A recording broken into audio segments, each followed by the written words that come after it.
এই পুলা নাক টিপ দিলে ভূত বেরোবো। এই পুলা কি আর বলে বিয়ে দিত? ওই একা একা থাকতে থাকতে ও ভালো জায়গায় খাও জায়গায় গাও করে বানাইছে। গরবারি ভাঙছি, তোরা যে ভাঙছি না তোর বাপের ভাগ্যি। আদালতের কাম কার্য করা শুরু হোক। ঠিক আছে মহামান্য আদালত। অর্ডার অর্ডার অর্ডার, আপনাদের বক্তব্য পেশ করুন। মহামান্য আদালত, আমার মক্কেলের পক্ষ থেকে উনার বাবাকে কিছু প্রশ্ন করার অনুমতি চাচ্ছি। অনুমতি দেওয়া হলো। আচ্ছা, হয় মিস্টার রহমদ্দি, আপনি যখন বিবাহ করেছিলেন তখন আপনার বয়স কত ছিল? 16 বছর স্যার। তাহলে এখন বর্তমান আপনার পোলার বয়স কত? মাত্র 21 বছর ধরে ধরে বাউ। ও স্যার মিছা কথা কইছে, আমার বয়স 25 ধরে। এই বেদ্য পুলা, তুমি কথা বলছো কেন? তোমার উকিল কি বাল ফালাই কইছে? এই সর্বনাশ, হয় উকিল সাবধানে কথা কোন যে খের আমি বাল ফাল বাড়াইছি। হেই বন্ড উকিল, তোর মক্কেল যে সিলিক পারতেছে কিছু কষ্ট না কে? বেড়া সিলিক পারতো না, বাল ফাল বউ বেড়ার বের বয়স হয়েছে অন্য বেহারা না কেতে। নদীর ভিতরে বেনা হরে যা একটা বিপদ পড়লাম। ওর কি বিয়ের বয়স চলে গেছে? ওকে বিয়ে করাবে? Order order order. আপনারা কি শুরু করেছেন? আদালত কি মাথায় বাজার বানিয়েছেন নাকি? Objection your honour. আপনি কি দেখতে পাচ্ছেন না এই বন্ড উকিলে আমার মক্কেলকে আজেবাজে প্রশ্ন করতেছে? এসব কি চালাইছে? Objection over rule. মহামান্য আদালত, এই পুলা নাক টিপ দিলে ভূত বেরোবো। এই পুলা কি আর বলে বিয়ে দিত? ওর কি কিছু জ্বালাইছে? হয় মিয়া, ওর কিছু জ্বালাক বা না জ্বালাক আর নাকি দেখছুন? হাই বেদ্য উকিল, আমি দেখতাম মানে আমি কি বুঝি না কার কি আছে না আছে? আপনার তো নাই। ওই জজ সাহেব, এই তো উকিলের তামসার গপ্প বাদ তো আমার সূক্ষ্ম বিচার করেন, আমার বাড়ি করতে ভাঙছে এই ছাড়া। হয় নি আমি আইনের কি বুঝুন? আপনি আমার তো এগের জজের বিচার দেন, তাহলে আমার আনছুন কে? জজের ট্রেন বিচার দিত না কার ট্রেন দিব? তুই আইনের কি বাল্লা বুঝস? হাই বন্ড উকিল, বাল ফাক্কে শুনে তুই আমার আইন শিখাস? সাইলেন্ট। এই আপনি কি শুরু করছেন?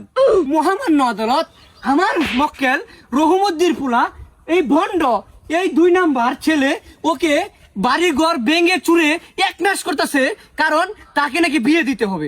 রহমদ্দি সিলিক পারাস, গরবারি ভাঙছি, তোরা যে ভাঙছি না তোর বাপের ভাগ্যি। কত বড় বেদব মহামান্য আদালত, এই পুলা আদালত এসে চিলিক পাতাছে। মহামান্য আদালত, চিলিক পারবে না তো কি পারবি? আমার মক্কেল দীর্ঘ 25 বছর যাবত সিঙ্গেল থাকার কারণে ওই একা একা থাকতে থাকতে ও ভালো জায়গায় খাও জায়গায় গাও করে বানাইছে। হাই মিয়া ফাইজলাই মেরুন, গাও কি আপনি রোনা? গাওয়ের লগে বিয়ার কি সম্পর্ক? হাই মিয়া ভাজলি মেরুন, আমার গাও না ও আইনে কি বাজানুন? হাই মিয়া আমি জানি না তো কেটা জানে। আপনার উড়াতে চিপা চাপাই খাওয়া যায় 2 প্যান্টের পকেট ডাইরেক্ট করে লাইছেন। এই সর্বনাশ, আমার পকেট ডারি হয়েছে এই খবর হ্যাঁ জানি কি বে? কাগজে সুলকানি বাদ দেন, ডাইরেক্ট পয়েন্টে আসেন। আরে তো ছাপ, যে কথাগুলো বলছি এটা কি পয়েন্টের ভিতরে কইছি না?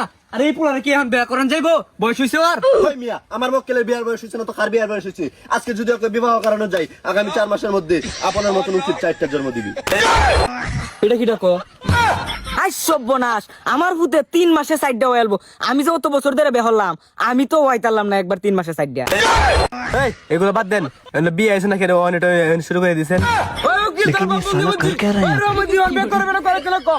আরে তুমি তো পাগল হইছো কে বাহু? আমরা বুঝতাছি বিষয়টা, বুঝতাছি দেখতাছি তোমার বিষয়টা। নদীর ভূত তোর আমি বিয়ে হইতাম না, তুই কি পাল্টা ফিরবে সিরিজ? আমি তো কেমন এত গরম হয়ে যান কে? ও কথা না কি ছাতার বিচারটা নাম হইছ না, আমার সামনে সিলিক মারে আইরা। ওই তোর আজকে বিয়াটা আমি করায়াম। এর কি আমরা যে একটা উকিলের বালত করে তেমানছে কি শুনছে? তারা বাপর দুইটা কিনো বালবালা খাই নাম আমি জাঙ্গা বাইগান উকিল কাছে গায় এটা আমি কি করব? আমি জাঙ্গা না বাইগান উকিল আর আদালত লাগবো, রহমদ্দির সাইজ করলে কেমন শনি মঙ্গল লাগবো? কইছস নদীর ভূত তুই আমার সাইজ করবে, আমি তোর বাপ আজ তোর জন্মে সেই কাটে দিতাছি।